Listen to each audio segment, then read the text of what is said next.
Look at your garden today and try to see beyond the superficial green of the leaves. What you see in most modern soils is not life.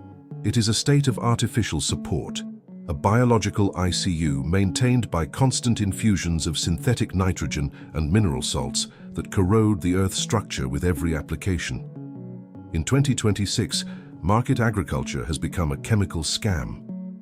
A cycle of dependency where you are forced to buy petroleum-derived granular fertilizers to compensate for a soil you yourself helped kill by following the instructions of large corporations. You have been conditioned, for decades of aggressive marketing and industrial agronomy manuals, to believe that soil is merely an inert physical support, an empty bucket that needs to be filled with magical slow-release NPK formulas.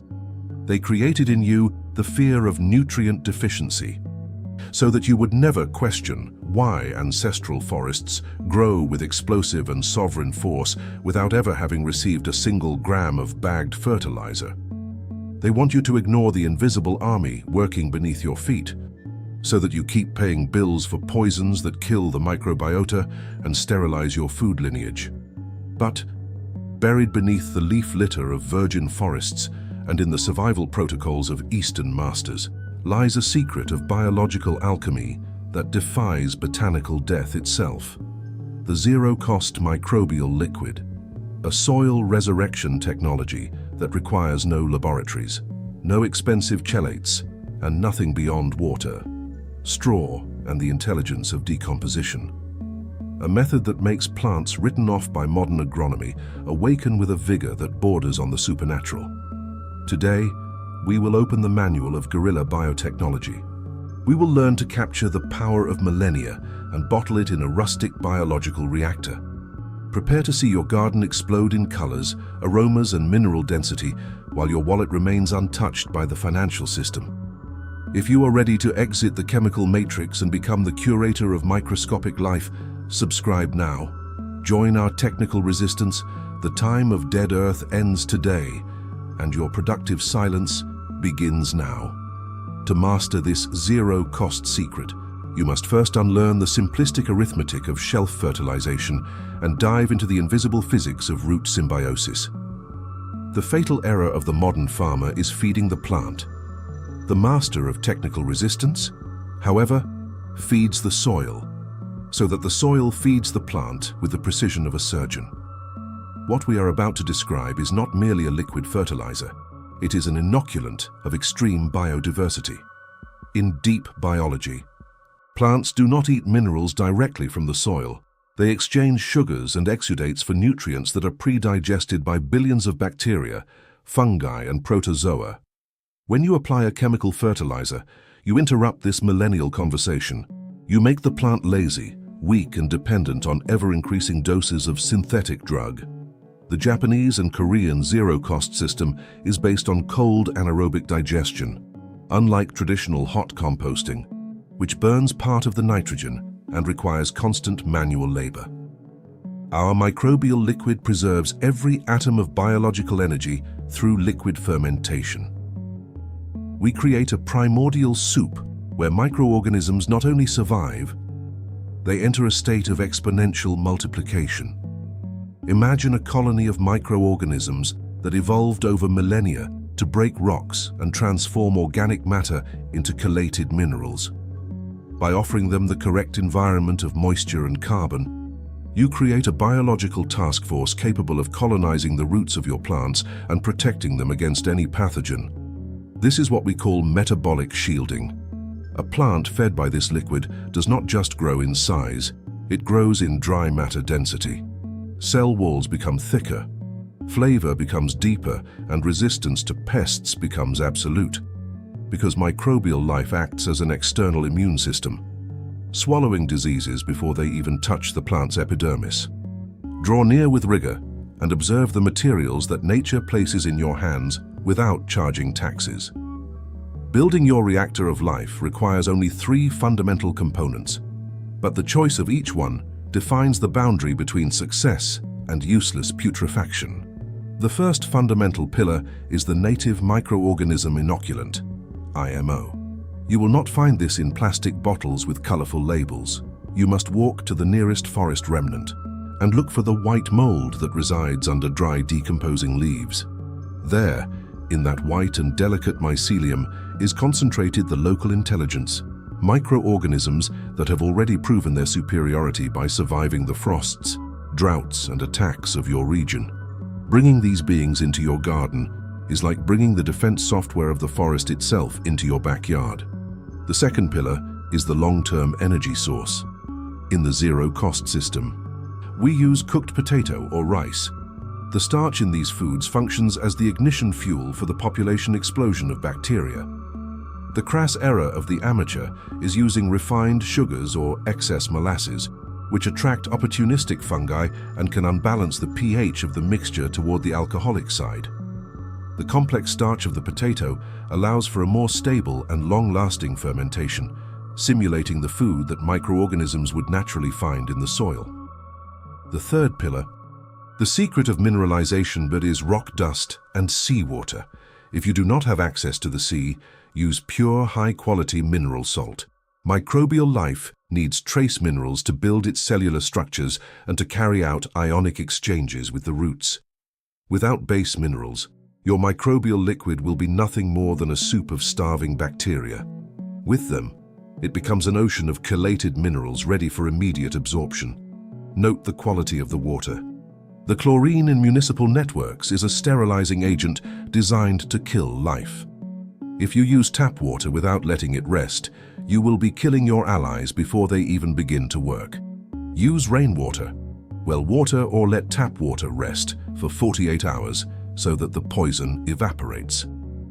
Technical sovereignty demands purity in the details, demands that you respect the life you are trying to cultivate. Prepare your ceramic or food-grade plastic barrels and follow the protocol with the precision of an old apothecary. For the difference between an elixir of life and a fetid sewer lies in the rigor of execution. Step 1. The nutrient bag. Take a thin cloth bag, voile or cotton, and place inside it a mashed cooked potato, a handful of forest soil loaded with white mycelium, and a handful of rock dust. Tie it well. This bag is your biological tea bag. It is the epicenter of life that will colonize your reactor. Step 2. Immersion in the reactor. Fill a barrel with clean water, preferably warmed by the sun. Submerge the bag and begin massaging it with your hands. You will see a cloudy cloud of starch and microorganisms spreading through the water. This is the moment of fertilization of your liquid. Hang the bag in the center of the barrel, ensuring it does not touch the bottom, where lack of oxygen can generate dead zones. Step 3. Rhythmic fermentation. Cover the barrel with a cloth that allows breathing but prevents insects from entering. In the original Japanese system, we do not use electric air pumps. Oxygenation is done passively through the surface and through the activity of the organisms themselves. Place the barrel in a location that receives indirect sunlight to maintain stable temperature. Observe the surface. Between the second and third day, a white and vibrant foam will begin to form. It is the signal that the army has awakened. If the foam is white and the smell resembles wet earth or bread yeast, you have succeeded. If the smell is of rot or rotten eggs, you failed in the cleaning or in the choice of inoculant. Discard and start over. Nature does not tolerate carelessness. Step 4. The golden dilution. Never apply this liquid pure directly onto the plants. The microbial concentration is so high that it could cause osmotic shock. The ideal ratio for the resurrection of weak plants is 1 part liquid to 50 parts water. For daily maintenance, 1 to 100. Apply to the soil at the end of the afternoon, when the sun's ultraviolet rays cannot harm the microorganisms that have just found their new home. You will see the result in less than 72 hours. Leaves that were pale will gain a waxy shine, and the roots will begin to seek the soil with renewed force. Many fail because they try to accelerate the process with chemical products, or because they let the liquid ferment for too long until the microorganisms die from lack of food. The ideal point is when the foam reaches its peak and begins to subside. There lies the peak of biological energy. There resides the sovereignty of your backyard. Why does the system of 2026 hide from you that it is possible to resurrect dead soil with just a potato and a handful of dry leaves? The answer is the control of flow. The market lives on scarcity. If you discover that you can produce your own ultra-high performance fertilizer without spending a single cent, you stop being a consumer and become a producer of value. The use of this microbial liquid demands a paradigm shift. You must stop being a harvest extractor and become an ecosystem cultivator. You are not just feeding your tomato plant or your kale, you are building a biological database in your soil. With each application, you are increasing the complexity of the fungal and bacterial network that protects your food sovereignty against external crises. In the modern world, where the price of potassium and phosphorus is dictated by wars on distant continents, owning a native microorganism reactor is owning an insurance policy against inflation and supply disruption. It is the conclusive proof that real wealth does not lie in the digital bits of your bank, but in the vitality of your soil, water, earth, light, and biology. These are the 4 pillars of technical emancipation. Observe the behavior of your plants. They will begin to communicate with you through color and posture. Plants that previously demanded constant watering now endure the heat with dignity because mycorrhizae have expanded the reach of their roots tenfold. Plants that were attacked by aphids now remain clean because their metabolism is so balanced that they no longer emit the chemical signals of weakness that attract predators. It is technical peace in its purest state. By applying your first gallon of microbial liquid, you are performing an act of botanical rebellion. You are declaring that your territory no longer belongs to the petrochemical industries and that you have reclaimed authority over the biology of your piece of land. Imagine the deep pride of seeing plants that everyone had given up for dead sprout with a force that defies the pessimistic predictions of modern manuals.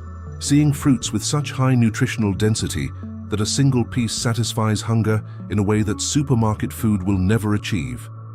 You now understand, with the clarity of a master, that nature does not need us to thrive.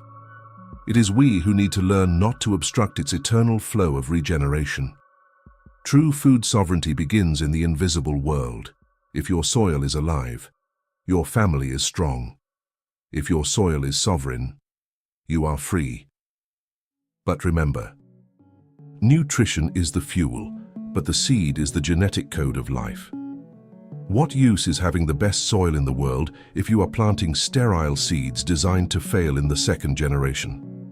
In our next meeting of Technical Resistance, we will explore the secret of heirloom seeds and guerrilla genetic selection. I will teach you how to identify, save and adapt seeds that resist collapse, ensuring that your lineage never loses the ability to produce its own life. Without depending on laboratories or corporate patents, we will complete the cycle of total autonomy. Keep your rustic microbiology manual always dry and protected. Keep your fermentation barrels clean and active. And keep your spirit vigilant against the false promises of chemical consumption. Technical resistance is silent, but it is the unshakable foundation of the sovereign future. Until the next chapter of our technical emancipation, stay firm. Keep your soils pulsing with life and remain sovereign.